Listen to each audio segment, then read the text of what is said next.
দেশজুড়ে তীব্র তাপপ্রবাহ অব্যাহত থাকায় আরও 3 দিনের উচ্চ সতর্কতা বা হিট অ্যালার্ট জারি করেছে আবহাওয়া অধিদপ্তর। তাপমাত্রা 35 থেকে 42 ডিগ্রি পর্যন্ত উঠানামা করছে।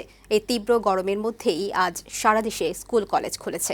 তবে শিক্ষার্থীদের অ্যাসেম্বলি বন্ধ আছে। তবুও কষ্ট হচ্ছে শিক্ষার্থী ও অভিভাবকদের। এস এম সুমনের প্রতিবেদন। আপাতত গরম থেকে মুক্তি মিলছে না দেশের মানুষের।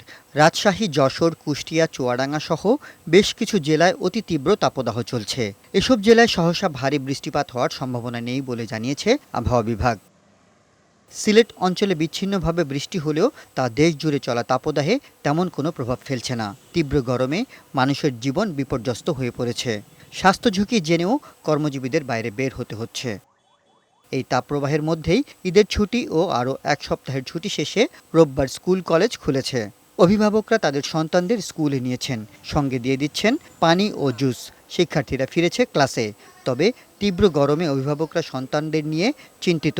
ঠান্ডা পানি, ছাতা এগুলো আমি দিয়ে দিয়েছি, বাট সে বলতেছে যে সে একদম অসুস্থ হয়ে গেছে। গরমের তীব্রতা তো এখনো আবহাওয়া অফিস থেকে বলতেছে আরো বাড়বে, এরকম শোনা যাচ্ছে। যদি বৃষ্টি টিষ্টি হয়, যদি আবহাওয়াটা নর্মাল হইতো, তাহলে স্কুল খুলে দিলে আর সমস্যা হইতো না।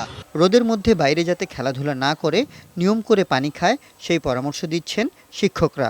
প্রত্যেকটা রুমে 4টা করে ফ্যান আছে। আমরা ওই ফ্যানগুলো আবার গতকাল চেক দেওয়া হয়েছে, সবগুলো ফ্যানে সঠিকভাবে চলতেছে, কোনো সমস্যা নেই। বিশুদ্ধ খাবার পানির ব্যবস্থা আছে, স্কুলে সকল ছাত্রদের জন্য ব্যবস্থা করা আছে। দেশ জুড়ে তাপপ্রবাহ চলতে থাকায় আবারও 3 দিনের হিট অ্যালার্ট জারি করেছে আবহাওয়া অধিদপ্তর। আবহাওয়াবিদরা বলছেন, এপ্রিলের শুরু থেকেই দেশের অধিকাংশ জেলায় 35 থেকে 42 ডিগ্রির মধ্যে তাপমাত্রা ওঠানামা করছে। মে মাসের 2 তারিখের পর সারা দেশে বৃষ্টির সম্ভাবনা আছে, তবে তাপমাত্রা কিছুটা কমে আসবে।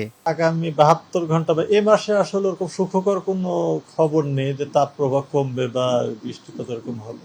তবে বৃষ্টিপাত যখন বেশি বৃষ্টিপাত হয়, হয়তো তাপপ্রবাহ সাময়িক ভাবে এটা দূরীভূত হতে পারে, তবে একবারে দূরীভূত হবে এরকম কোনো সম্ভাবনা নেই।